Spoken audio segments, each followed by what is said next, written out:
Dictation गति 100 शब्द प्रति मिनट स्टार्ट। आदरणीय साथियों, कई सरपंच निर्विरोध चुने गए। अनेक चुनाव के बाद जीतकर सरपंच बने। ग्राम पंचायतों के सरपंच ही पंचायत समितियों के सदस्य बने एवं उनमें से प्रधान व उप प्रधान अप्रत्यक्ष रूप से निर्वाचित होते रहे।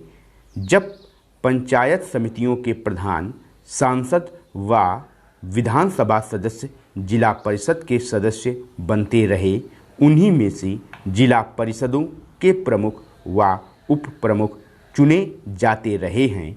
न केवल राजस्थान राज्य में ही अपितु देश के अधिकांश राज्यों में पंचायती राज व्यवस्था की स्थापना की आरंभ के वर्षों में इन संस्थाओं ने ग्रामीण विकास की दिशा में अच्छे परिणाम दिए, लेकिन कुछ वर्षों बाद किन्हीं कारणों की वजह से पंचायती राज संस्थाएं अपने सौंपे गए उत्तरदायित्व को सही ढंग से निष्पादित करने में असमर्थ दिखाई देने लगी, अर्थात ये संस्थाएं अपेक्षित परिणाम देने में असफल रही। इसका सबसे बड़ा कारण इन संस्थाओं के पास वित्तीय साधनों की कमी रही। साथ ही अधिकांश राज्य सरकारों ने पंचायती राज संस्थाओं के चुनावों में भी अधिक रुचि नहीं ली। पंचायती राज संस्थाओं को अधिक गतिशील बनाने हेतु अशोक मेहता कमेटी ने सिफारिश की कि विकास कार्यक्रमों एवं योजनाओं को क्रियान्वित करने की जिम्मेदारी जिला परिषदों की हो। समिति के अनुसार पंचायतें 10-15 गांवों की मंडल पंचायतें हों तो अधिक सक्षम होंगी। ये मंडल पंचायतें ग्रामीण विकास योजनाओं को क्रियान्वित करेंगी। साथ ही समिति ने पंचायती राज संस्थाओं के चुनाव मुख्य निर्वाचन अधिकारी से करवाने की सिफारिश भी की। ग्रामीण विकास की प्रशासनिक व्यवस्था व गरीबी उन्मूलन समस्याओं हेतु गठित जी.वी.के. राव कमेटी ने जिला स्तर पर योजनाएं बनाने व नियमित चुनाव कराने की सिफारिश की थी।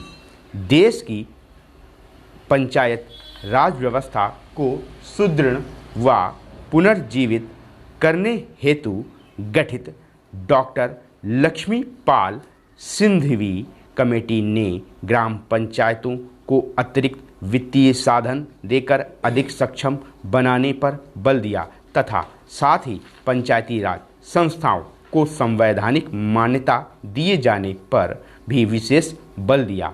देश में पंचायती राज संस्थाओं की बिगड़ती हुई स्थिति को ध्यान में रखते हुए पूर्व प्रधानमंत्री श्री राजीव गांधी ने पंचायती राज ढांचे को सुदृढ़ बनाने की कल्पना की थी और उन्होंने पंचायतों को अधिक अधिकार सौंपने तथा महिलाओं और कमजोर वर्गों की इन संस्थाओं में अधिक से अधिक भागीदारी देने की परिकल्पना की थी। हमारे वर्तमान प्रधानमंत्री के प्रयासों से अब यह संभव हो पाया है कि इस संबंध में शुरू किए गए प्रयासों तथा राष्ट्रपिता महात्मा गांधी जी के ग्राम स्वराज के स्वप्न को साकार बनाने की दृष्टि से संविधान में 73वीं संशोधन की कुछ महत्वपूर्ण बातों का जिक्र करना चाहूँगा।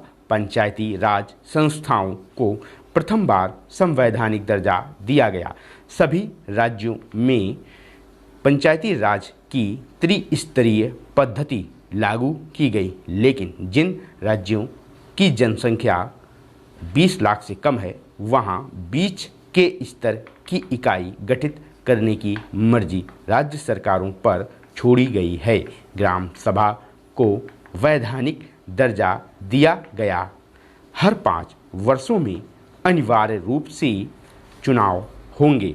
चुनावों की व्यवस्था एक स्वतंत्र चुनाव आयोग करवाएगा। स्टॉप।